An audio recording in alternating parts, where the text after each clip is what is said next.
Hi ನಮಸ್ಕಾರ. ಎಲ್ಲರೂ ಹೇಗಿದ್ದೀರಾ? ಚೆನ್ನಾಗಿದ್ದೀರಾ ಅಂತ ಅಂದ್ಕೊತೀನಿ.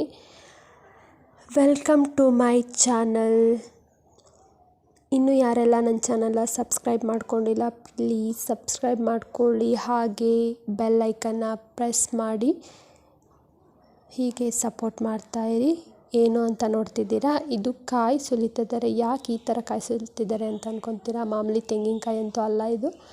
ಸೊ ತೆಂಗಿನಕಾಯಲ್ಲಿ ಮೊಳಕೆ ಬಂದಿರುತ್ತಲ್ಲ, ಸೊ ಆ ಮೊಳಕೆ ಒಳಗಡೆ ಹೇಗಿರುತ್ತೆ ಅಂತ ನೋಡಿರ್ಬೋದು, ನೋಡಿಲ್ಲದೇ ಇರ್ಬೋದು. ಹಾಗೆ ನೋಡಿಲ್ಲ ಅಂದವ್ರಿಗೆ ನಾನು ಇದನ್ನು ತೋರಿಸ್ತೀನಿ. ಅದರೊಳಗಡೆ ಮೊಳಕೆ ಬಂದಿರುತ್ತೆ. ಅದು ಸಖತ್ತು ಟೇಸ್ಟಿ ಆಗುತ್ತೆ ಮತ್ತು ಹೆಲ್ತಿಗೂ ತುಂಬ ಒಳ್ಳೆಯದದು. ಸೊ ನೋಡಿ ಹೇಗಿದೆ ಅಂತ ತೋರಿಸ್ತೀನಿ ನಾನು. ನೋಡಿ ಎಷ್ಟು ಚೆನ್ನಾಗಿ ಒಳಗಡೆ ಮೊಳಕೆ ಬಂದಿದೆ ಅಲ್ವಾ. ಮೇಲೆ ಗಿಡ ಆಗಿರುತ್ತೆ ಅಂದರೆ ತೆಂಗಿನಕಾಯಿ ಮೇಲೆ. ಸೊ ಒಳಗಡೆ ಈ ಥರ ಮೊಳಕೆ ಹೊಡೆದಿರುತ್ತೆ. ಅದನ್ನು ತಿಂದರೆ ತುಂಬ ಟೇಸ್ಟಿಯಾಗಿರುತ್ತೆ, ಚೆನ್ನಾಗಿರುತ್ತೆ, ಹೆಲ್ತಿಯಾಗೂ ಇರುತ್ತೆ.